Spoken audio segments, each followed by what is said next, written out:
Leemos estas palabras.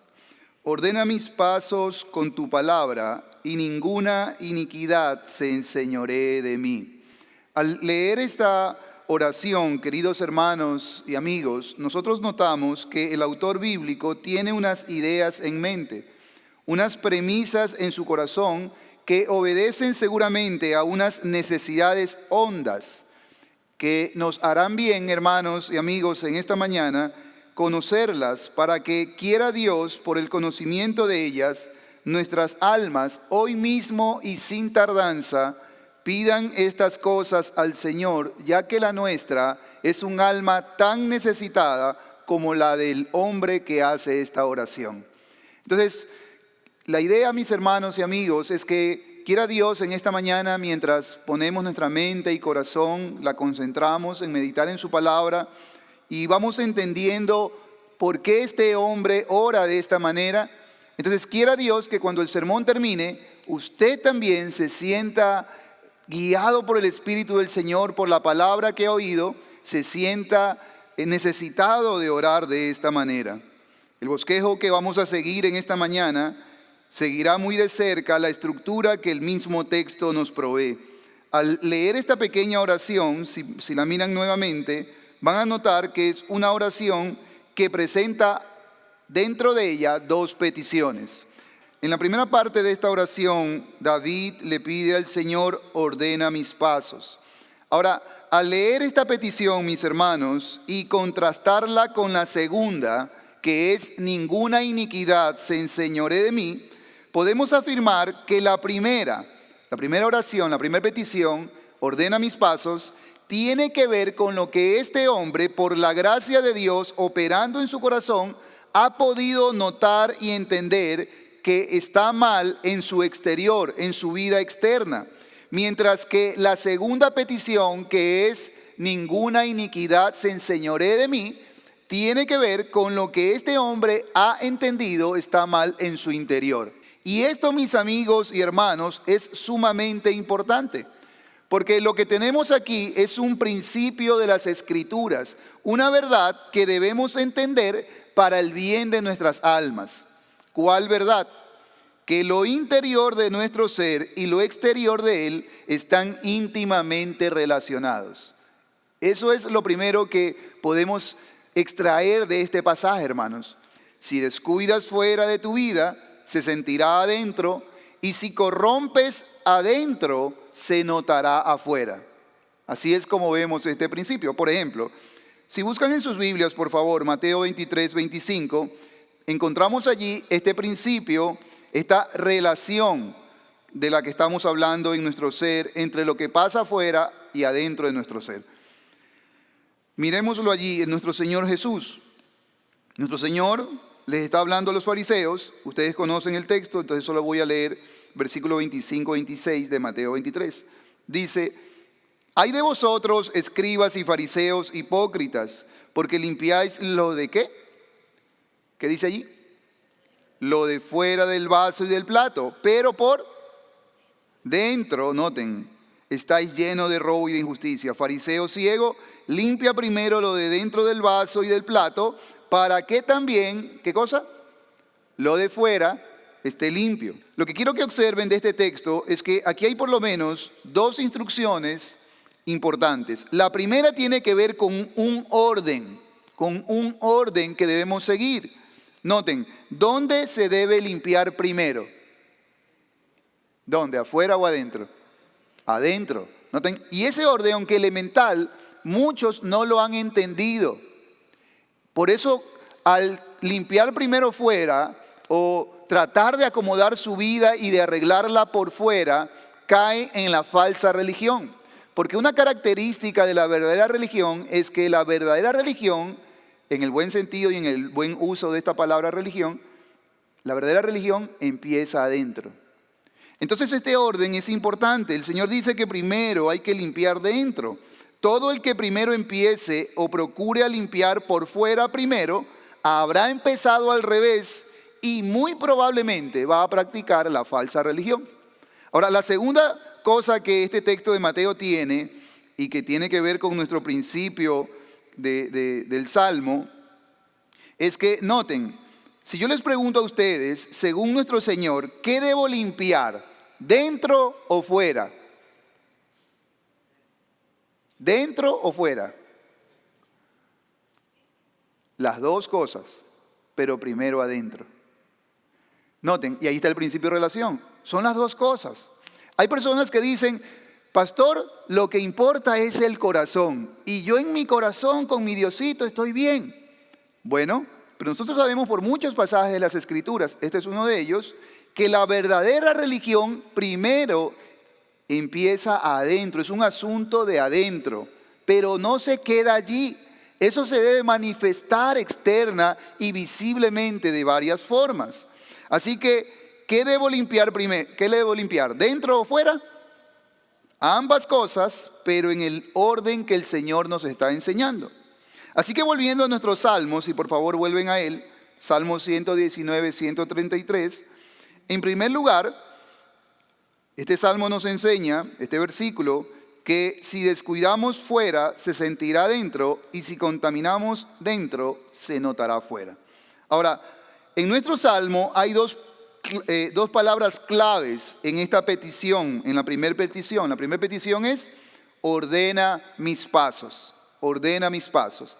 Y en esta pequeña oración hay dos palabras claves, pasos y orden. La palabra pasos es la palabra que aquí el autor bíblico utiliza para referirse a la vida. Cuando el autor bíblico le pide al Señor, ordena mis pasos, ¿qué es lo que le está pidiendo? Bueno, nosotros sabemos y lo entendemos que se está refiriendo a su vida. Era su vida la que estaba en desorden y ahora él necesitaba la ayuda del Señor para ordenarla. Por ejemplo, en el libro de Job 34, 21 dice, porque sus ojos están sobre los caminos del hombre y él ve todos sus pasos. Eso lo dice Job. Observen que también allí en el libro de Job, la palabra es utilizada, se usa la palabra camino y pasos para hacer referencia a la vida de los hombres, para hacer referencia a la manera en que vivimos. Pero además también noten que se nos informa que todos nuestros pasos, que todos nuestros caminos, que toda nuestra vida está expuesta, está siendo observada por el Señor. Y parece que David lo entiende y por eso él le pide, ordena mis pasos. Pero hay algo más. Observen que por la petición de David podemos deducir que la vida de David estaba en cierto desorden. No nos dice exactamente cuál era el desorden, pero cuál sería la razón para la que este hombre le pidiera a Dios, ordena mis pasos, sino que él notaba que en su vida había una clase de desorden. Ahora la pregunta para usted, mi querido amigo, joven y hermano, es esta. ¿Usted necesita orar de esta manera? ¿Debería estar orando de esta manera? Señor, ordena mis pasos, ordena mi vida. ¿Se podría decir de usted, de su vida, que usted lleva una vida ordenada? Y esta pregunta es incluso para los hermanos de la iglesia. Ahora, piensen esto. Yo debo apresurarme a detenerle a algunos de ustedes en sus pensamientos y en su sentir respecto a estas preguntas que acabo de plantear a la luz de la petición de David. Les debo detener porque tal vez algunos de ustedes, por ejemplo, están de acuerdo que hay ciertos hombres que realmente necesitan cierta clase de orden en sus vidas. Sus vidas son claramente un caos y ellos necesitan parar en sus desenfrenos y excesos con ciertas prácticas o vicios que se han hecho evidente a nuestros ojos. Es decir, cuando ustedes escuchan que les planteo esta pregunta de ¿ustedes necesitan orar como David ordena mis pasos? Es probable que lo primero que ocurra en nuestra alma es que nosotros pensemos en otra gente y al mirar los excesos que ellos tienen, nosotros digamos, bueno, verdaderamente este hijo, este hermano, este amigo, este conocido necesita orar de esta manera, necesita orden en su vida. ¿Por qué? Bueno, él está en drogas, alcohol, mujeres, sexo, farras, hijos de varias personas. Esas son algunas de las cosas que a los ojos de algunos de nosotros evidencian ese desorden que otros tienen en sus vidas. Esas son algunas de las cosas que a los ojos nuestros evidencian que la gente que está a nuestro alrededor tiene un desorden en sus vidas. Ahora, pongan atención, hermanos. No se equivocan. No se equivocan al ver en esta clase de cosas desorden.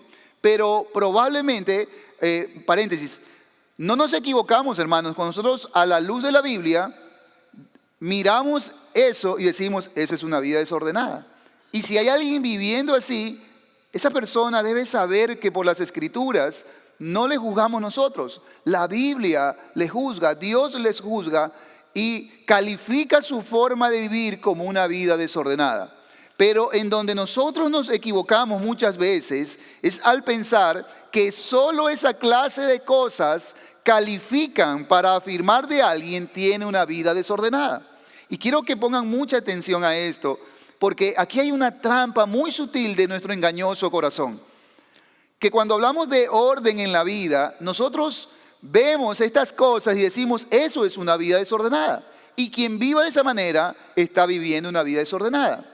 Pero el error, hermanos, es que cosas como alcohol, drogas, diferentes mujeres, ese tipo de cosas no son las únicas que hacen que una vida califique como desordenada delante de Dios. Esto es muy importante que lo entendamos y que lo meditemos.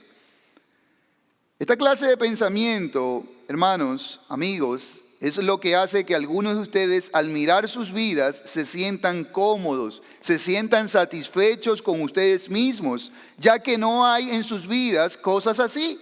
Y por ello concluyen que su vida es una vida recta, ejemplar, o por lo menos, si no ejemplar, una vida buena. ¿Cómo razonamos todos, a unos cristianos? Bueno, yo no tomo, no fumo, no bebo. De la casa al trabajo, del trabajo a la casa. Soy un buen estudiante. ¿Notan? Conclusión, mi vida es ejemplar. Y si no es ejemplar, por lo menos eso es una buena vida.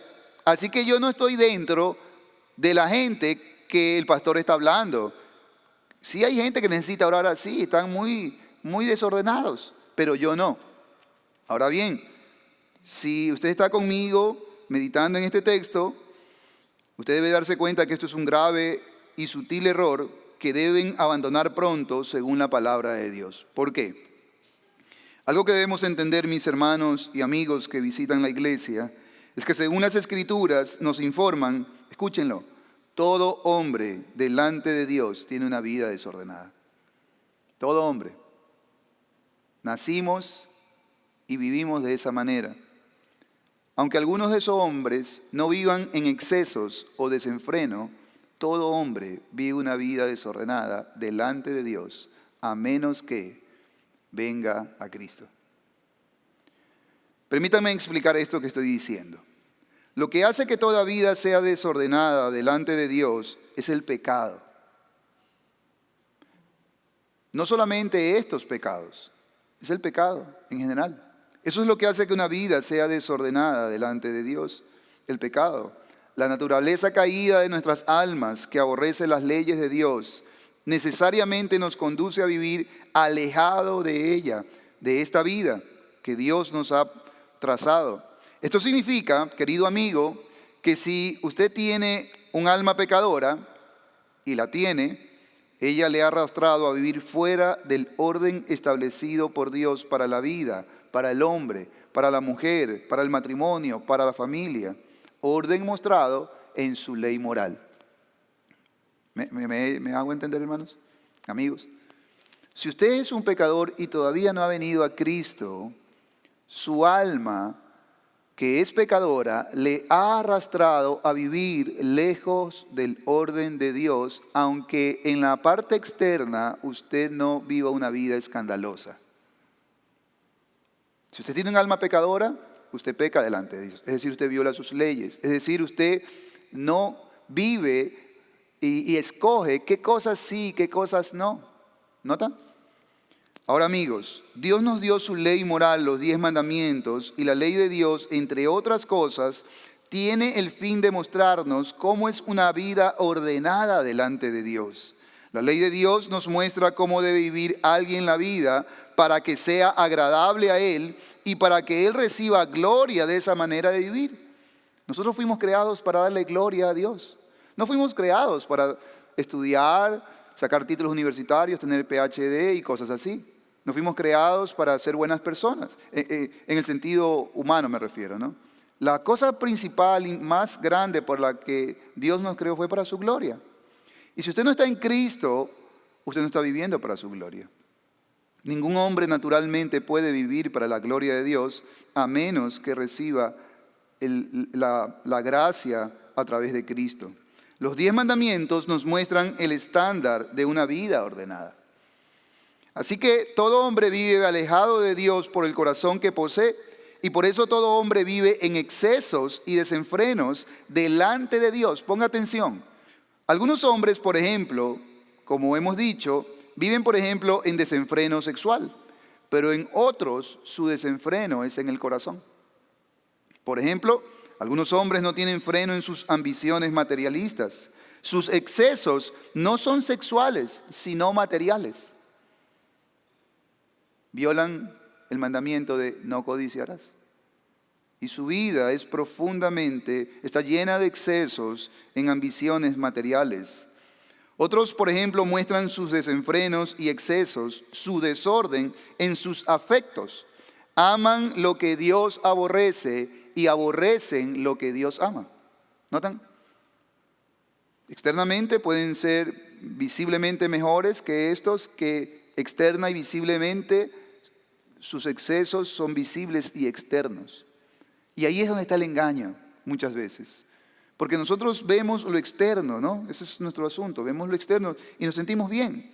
Pero muchos de nosotros, por el corazón que tenemos, no regenerado o no mortificado, caemos en los excesos que nos conducen a una vida desordenada delante de Dios. Estos son solo ejemplos, pero nosotros pudiéramos hablar de aquellas personas que viven vidas desordenadas al seguir, por ejemplo, sus apetitos y sus deseos. Todas estas personas, amigos y hermanos, jóvenes queridos, son iguales. No se sujetan a la ley de Dios ni a Dios, ni quieren hacerlo. ¿Notan? Y esto es muy sutil, pero muy efectivo. Ha logrado engañar a muchos hombres alimentando su autocomplacencia, como la del fariseo que fue al templo a orar, pero que sabemos, cuando estuvo allí y elevó su oración a Dios, ¿cuál fue su oración? Dios, te doy gracias porque no soy como los otros hombres. Y aunque nosotros no nos atrevemos a pronunciar esas palabras como este hombre, en nuestros corazones a veces hay, hermanos, y eso nos incluye a nosotros, hay mucha autocomplacencia. Pensamos que hemos llegado a la cúspide del orden o de la vida que agrada a Dios. Aunque el autor bíblico no detalla las circunstancias respecto a en qué consistía el desorden de su vida, la petición implica que este era un hombre que en algún aspecto era desordenado en su vida y que él lo podía ver. Que él lo podía ver y por eso ahora ordena mis pasos con tu palabra. No estamos hablando, hermanos y amigos, de un desorden físico, del desorden del cuarto, de la ropa. No estamos hablando de que era un hombre desordenado con sus cosas. Estamos hablando de que era un hombre desordenado en su vida espiritual. Por ejemplo, hermanos, miren, en eso nosotros los cristianos todavía tenemos mucho desorden. Cosas que necesitan ser ordenadas a la luz de la ley de Dios.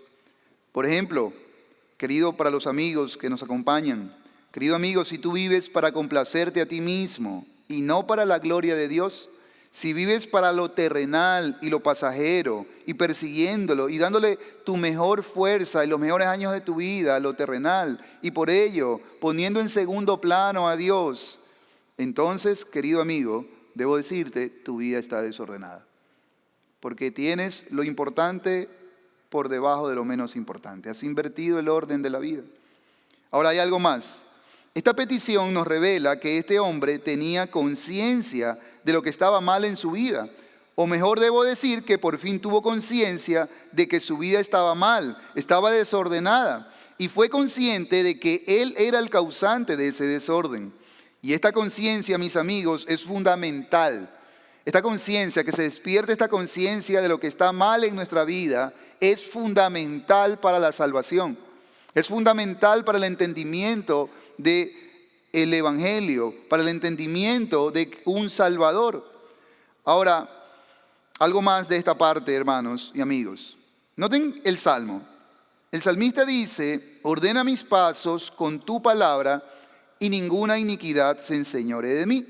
Y noten que estamos viendo la primera parte: ordena mis pasos. Ahora, esta petición tiene algo más y es muy relevante, y es esto. ¿Por qué este hombre hace esta oración? ¿Cuál es la razón? Yo estoy persuadido que él, por la gracia de Dios, ha entendido algo que ustedes, mis amigos, hermanos, jóvenes queridos, deben también hoy entender. Él ha entendido algo que debemos entender si no queremos caer en un estado tan bajo en nuestras vidas y luego llorar por ellos, especialmente los jóvenes. ¿Qué ha entendido? ¿Qué es esto que él ha entendido? Este hombre ha entendido que el desorden trae dolor, sufrimiento, pero sobre todo no trae gloria a Dios. Especialmente pensemos en el desorden espiritual en nuestra vida. ¿Acaso no es cierto esto? ¿Acaso no hemos visto a todos todos nosotros lo hemos visto? O tal vez incluso algunos lo hemos vivido. Hemos experimentado el dolor y el sufrimiento que trajo el desorden que teníamos en nuestras vidas. ¿Notan? Esto es importantísimo, hermanos y amigos. No es como el mundo nos dice.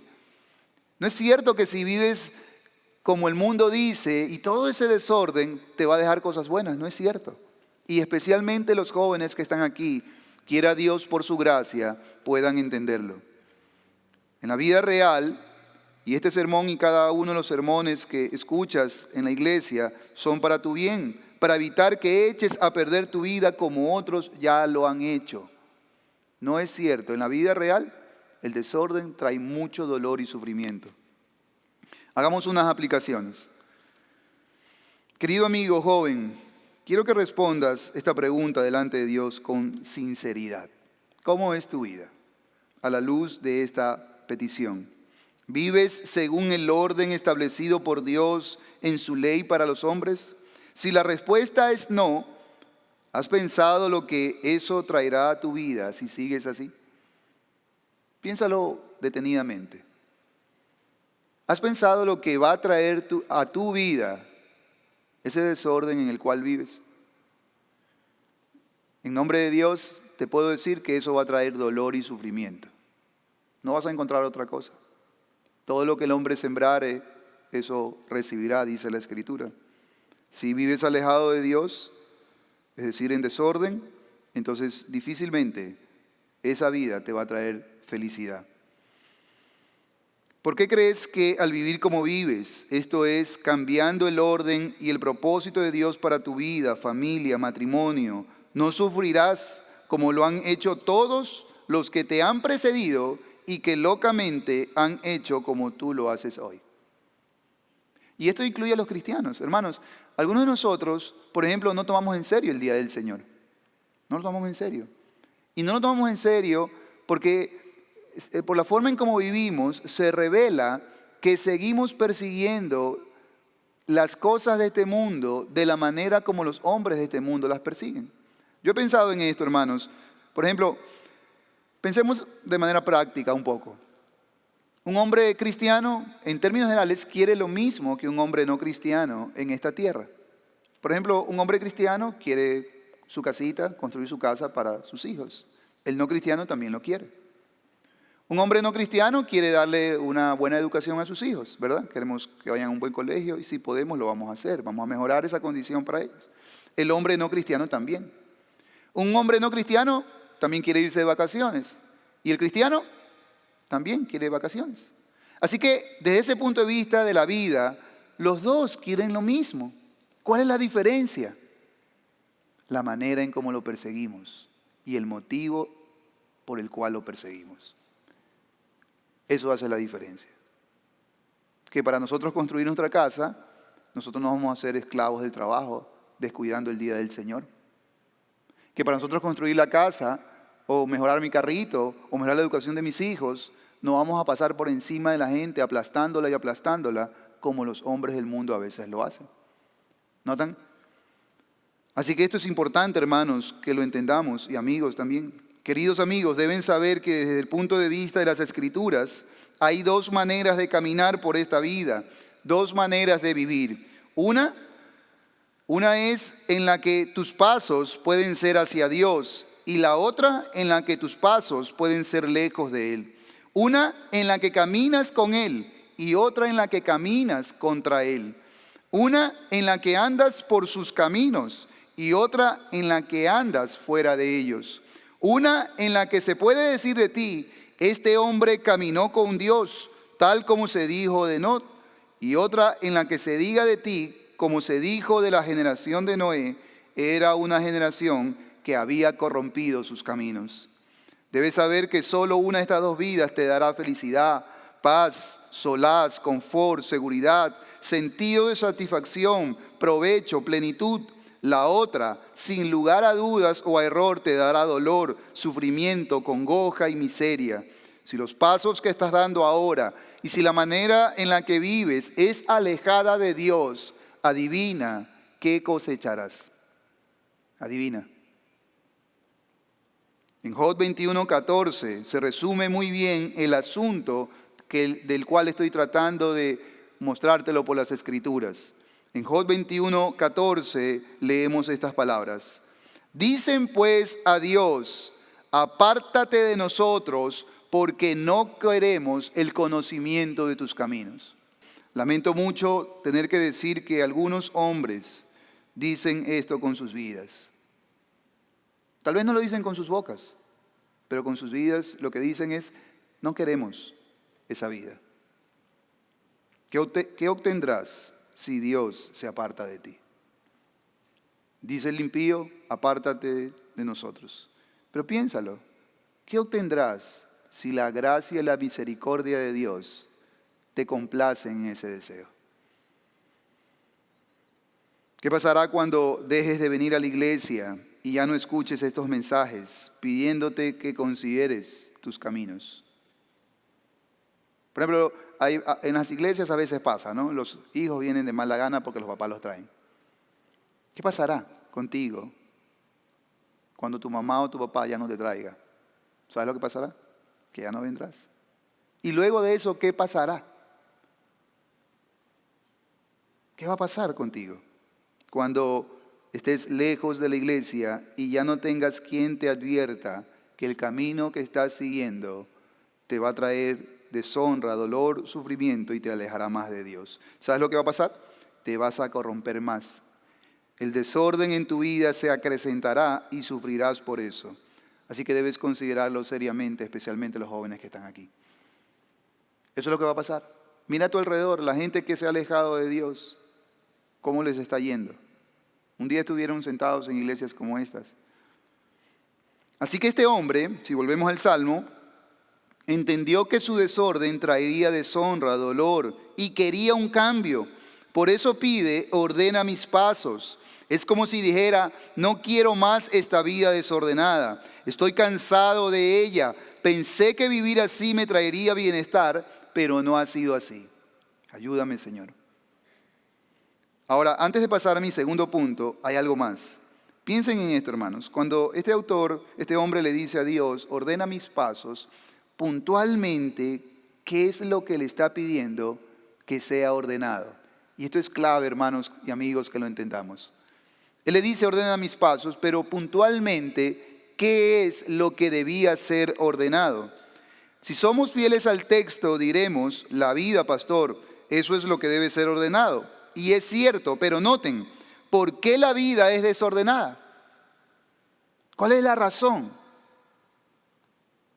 Esto es fundamental entenderlo, sobre todo si ya estás en conciencia de tu desorden y sobre todo si quieres un cambio en ella. Pon atención, el desorden de una vida tiene una fuente, un origen, una raíz. El desorden de tu vida es el fruto que pertenece a una planta, a una raíz, Y esa raíz es tu corazón. Lo que debe ser ordenado en la vida, siempre primero, ¿recuerdan el texto? Primero adentro y luego afuera. Lo que primero debe ser ordenado en una vida es el corazón, porque esa es la raíz de todo. Queridos amigos, según las Escrituras, el corazón es la médula de nuestro ser, es el asiento de nuestros afectos, es el motor de nuestros deseos e intereses y pensamientos, es la matriz de nuestros intereses. Ahí en el corazón se fabrican, se dan a luz los intereses que son los que harán que fijemos nuestra atención en ciertas cosas para luego salir a conseguirlas. Son tus pensamientos y deseos los que has seguido durante todo tu tiempo, durante todo este tiempo en tu vida, y son a ellos a los que has estado complaciendo. Así que son ellos los causantes del desorden. ¿Hay todavía algo más para entender? ¿Por qué pienso como lo hago? ¿Por qué deseo lo que deseo? La respuesta es, tu corazón está caído, tu naturaleza está corrompida. Es decir, hermanos, miren, en Jeremías 17:9 la Biblia dice que el corazón es engañoso y perverso. Solo el Evangelio le va a decir esta verdad, que dentro de usted hay un serio problema que se llama una naturaleza corrompida. Su naturaleza misma está corrompida. Usted tiene deseos, pero esa naturaleza determina esos deseos. Usted tiene anhelos, pero esos anhelos están determinados por su naturaleza que está corrompida. Si su naturaleza no fuera corrompida, estaría bien seguir sus deseos. Si su naturaleza no estuviera corrompida, estaría bien seguir sus propios pensamientos. El problema es que tenemos una naturaleza corrompida. Y ella fabrica deseos, fabrica anhelos, fabrica sueños, fabrica metas, fabrica motivaciones opuestas a Dios. Así que, ¿quieres ir a la universidad? Y eso parece bueno. Pero tu corazón va a hacer que eso que no es necesariamente malo se corrompa al tenerlo como excusa para que no busques a Dios. No tengo tiempo. ¿Notan el problema? Esto, mis queridos amigos, es el problema. ¿Por qué piensas como lo haces? ¿Por qué deseas lo que deseas? ¿Por qué vives como vives? ¿Por qué buscas lo que buscas? La respuesta está en tu corazón. Es un corazón caído. La naturaleza ha caído según la Biblia. Es una naturaleza corrompida, infectada por el mal. Necesitamos una nueva. Y esto nos coloca frente al Evangelio. Nos coloca frente al Evangelio porque si esto que acabo de explicar es cierto y lo es, todo hombre, por el corazón que tiene, lleva una vida desordenada delante de Dios. Y la única manera de resolverlo es por el Evangelio. El Evangelio es la solución. ¿Por qué? Porque solo el Evangelio nos dice cómo resolver este problema de la naturaleza. El Evangelio enseña que es por gracia. Dios envió a su Hijo a salvarnos. El Hijo quiso hacerlo, consintió con el Padre venir al mundo y ofrecerse en una cruz en un sacrificio sustituto, su vida por la tuya. Él sufriría el castigo de sus pecados, de los suyos, por amor, para que usted no tenga que sufrirlos. Ahora Él nos ha mandado a predicar este evangelio y nos ha pedido que anunciemos a todo hombre que si se arrepienten de sus pecados y confían sus vidas a Cristo, serán salvados por Él. Tendrán la vida eterna y además un corazón nuevo que amará la ley de Dios, y al amarla sus vidas serán ordenadas por su ley santa al vivir, escuche, de buena voluntad en conformidad para ella o en conformidad con ella. ¿Notan? Esto es lo que el Evangelio produce en la vida de las personas. Ahora miremos la segunda petición. Lo primero es que la petición que aquí encontramos, ninguna iniquidad se enseñoree de mí, es decir, ninguna maldad se adueñe de mí, nos revela que la iniquidad, la maldad, no es un concepto abstracto, no es una ilusión como algunos piensan, es algo real que debemos enfrentar. Y David lo está entendiendo. Ahora, en segundo lugar, observen la manera en que está formulada esta petición. Noten, la palabra maldad está acompañada de otra. ¿Cuál es la palabra? Señorear. No está sola. No solamente dice ninguna maldad, sino que dice ninguna maldad, dice se enseñoree. Ahora ponga atención. La primera palabra, maldad, es como si fuera el ser. revela el carácter de este problema que hay en el alma humana, revela la naturaleza del mal en nosotros. Pero la segunda palabra, señorear, es el fin, es el propósito de la maldad. Es decir, la maldad, vamos a hacerlo metafóricamente, la maldad es como un ser que no solo quiere habitar en nosotros, pues ya lo hace, sino que quiere dominarnos. Y esto, mis hermanos y amigos, es relevante que lo consideremos, que lo meditemos, que lo entendamos, que no lo perdamos de vista, porque el Evangelio en primer lugar nos enseña, número uno, que la maldad habita dentro de nosotros, que tenemos una naturaleza que es de continuo al mal. Pero número dos, que esta maldad no solo que habita, sino que quiere dominarnos. Y esto aún a los cristianos. Observen algo más. Según las Escrituras, la maldad es algo que ya está presente dentro de nuestro ser. Según la Biblia, nacimos con una naturaleza corrompida. Señorear en el corazón humano es algo que la semilla de maldad sembrada en la caída tratará de hacer a toda costa y lo logrará a menos que los pecadores acudan al Salvador. ¿Notan? Ahí está el asunto. Hay una semilla de maldad en nuestros corazones y el problema es más serio porque no solamente que está, sino que quiere crecer, desarrollarse y dominarlo todo. Escuche, y lo logrará a menos que usted venga a Cristo, a menos que Cristo le salve, a menos que Cristo trate con eso, con ese problema que fue sembrado en su alma desde el primer pecado de nuestros padres, de Adán. Ese es el problema. Usted vino a oír las Escrituras, usted vino a oír el Evangelio y se lo estoy explicando. Ahora, este es el punto. Esta palabra señorear entonces apunta a mostrarnos cuál es el fin de la maldad en el corazón de los hombres. Escuche, y esto revela la crueldad de ella. ¿Por qué? Bueno, pregúntese, ¿usted ha visto lo que la maldad en cualquiera de sus formas ha hecho en la vida de los hombres una vez que ella se enseñoreó de ellos? Es decir, cuando David le pide al Señor, ninguna iniquidad se enseñoree de mí, nos está revelando que Él entendió la crueldad de la maldad una vez que ella se enseñorea del alma de los hombres, en cualquiera de sus formas. ¿Cómo lo sabemos? ¿Usted ha visto lo que la maldad ha hecho en la vida de los hombres, de los corazones de los hombres, de quienes se ha adueñado? Tiene que estar ciego para no haberlo visto. Por ejemplo, usted ha visto lo que el orgullo, la ira, la mentira, la lujuria, la rebeldía, el resentimiento, vicios y pasiones y otras tantas cosas más han hecho en la vida de muchos hombres cuando ella los ha sometido. Y mujeres, por supuesto, también. ¿Usted ha visto lo que ha hecho? Los ha destruido. Eso es lo que ha hecho. Lo hemos visto en algunos casos, no solo que lo hemos visto, sino que lo hemos experimentado. Éramos sus títeres, sus muñecos. Hacíamos lo que ella quería. No se trata solamente de drogas y alcohol. Usted puede ser que no esté en drogas y alcohol, pero puede ser que esté sumergido en su orgullo. Lo va a destruir y David lo entiende. Esta oración, ninguna iniquidad se enseñoree de mí, revela que David teme el poder destructivo de la maldad. Deben saber, mis amigos, que este es un asunto medular.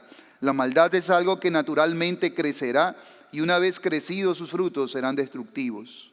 Pregunta, ¿acaso no debemos temer a esto?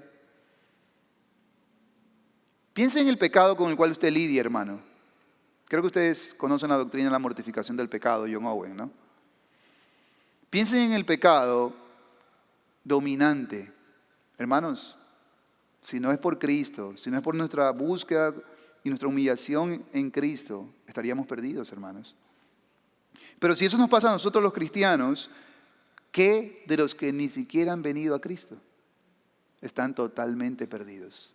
La maldad crecerá en ellos, los dominará y les pasará la factura. Así que a la luz de esto podemos afirmar con tranquilidad que este es un hombre que no solo es consciente del poder destructivo de la maldad, sino que este es un hombre consciente de que eso lo va a destruir, a menos que la gracia de Dios sea derramada en su corazón. ¿Sabe cuál es el problema? Entre otras cosas, que nosotros no tomamos en serio este asunto. Nosotros pensamos que solo las drogas destruyen. No, eso está grave, hay que ayudar a esa pobre persona. Pobrecito lo que ha hecho la droga con él. Hermanos, cualquier pecado que sea dueño de nuestro corazón y que nos domine, seremos dignos de conmiseración. Pobre hombre, el orgullo se ha apoderado de él. Este hombre temía a la iniquidad, temía ser envuelto, tal vez nuevamente por ella. Esta oración nos revela el fin ulterior de la maldad: romper nuestra comunión con Dios, alejarnos de Dios, separarnos del Señor, desordenar nuestra vida alejándonos del Señor. Esta petición, ninguna maldad se enseñoree de mí, también nos revela que este era un hombre cansado de tener que lidiar con ella. Hermanos, ¿te has dado cuenta de lo cansado que es lidiar con el pecado? Si no fuera por nuestro Cristo, hermanos, que nos renueva, que nos da fuerzas, que nos vivifica, hermanos, estaríamos perdidos. Observen algo más de suma importancia. La petición de este hombre es coherente con el Evangelio. Es coherente. Noten que él no pide aquí, como en otros textos lo hace, libérame de mi maldad, sino que aquí él está pidiendo ninguna iniquidad se enseñoree. Está hablando de santidad. Ahora pongan atención, la petición de él no es solamente ayúdame con mis maldades, sino ninguna. Ninguna. Esa palabra es clave, porque él va a lidiar con los pecados groseros de su vida, pero también va a lidiar con los pecados que no son groseros. Él va a lidiar con los pecados escandalosos, él está decidido a enfrentar los pecados escandalosos, pero también con los pecados discretos, pequeños, no visibles, pero que él sabe que están adentro. Él no quiere ninguna iniquidad. ¿Notan? Por ejemplo, en esta mañana, hermanos, Dios por su gracia, y cada domingo que ustedes vienen a oír, si toman en serio el día del Señor, si están aquí con un corazón dispuesto, sensible y enseñable, Dios va a usar su palabra aquí, en el día del Señor, en sus casas, para hacer y responder a estas oraciones. Así que esto es importante porque quiere decir, hermanos, que debemos tomar muy en serio el hecho de exponernos a las Escrituras. ¿Cómo Dios iba a responder las oraciones de este hombre sobre estos asuntos muy importantes? ¿Cómo lo iba a hacer? Por las Escrituras. Por las Escrituras. El Salmo 42 dice, pacientemente esperé a Jehová y se inclinó a mí y oyó mi clamor. Y me hizo sacar del pozo de la desesperación, del lodo cenagoso, puso mis pies en peña y enderezó mis pasos. ¿Cómo Dios endereza nuestros pasos, hermanos? Por las Escrituras. Ese es uno de los medios de gracia. Así que hemos visto las dos oraciones de David en este salmo. Ordena mis pasos y ninguna iniquidad se enseñoree de mí. Mis amigos, quiera Dios que este sermón haya sido lo suficientemente claro como para poder hacerle notar que usted necesita orar de esta manera. ¿Por qué? No importa quién sea usted necesita orar de esta manera. Pedir las dos cosas. ¿Por qué? Primero, porque usted tiene un corazón que fabrica males todavía y que además ese corazón está trabajando para enseñorearse de usted. Y número dos, porque no hay otro lugar a donde ir por ayuda. Eso es maravilloso. Escuche lo que le digo. No hay otro lugar a donde ir por ayuda. ¿A dónde irás, amigo, joven, a pedir ayuda para ser libre de eso? Los hombres te dirán que puedes ir al psicólogo, a las religiones. Las religiones te darán otras fuentes. Pero en el nombre de Dios te digo, solo hay un lugar donde puedes ir por estas cosas. Esta es la petición. No hay a dónde más ir, pero hay dónde ir. A Cristo el Señor. Él te puede liberar. Él te puede ayudar a ordenar tu vida. Y quiera Dios por su gracia que tu alma lo desee. Y quiera Dios por su gracia que tomes en cuenta este sermón, que lo consideres seriamente y que comprendas que en las manos del Señor tienes la libertad, el perdón de tus pecados y la vida eterna. Para obtener más información sobre nuestro ministerio y el trabajo que realizamos, ingrese a nuestra página web www.ibpg.es. Deseamos que este mensaje de la palabra de Dios traiga a su vida luz y verdad.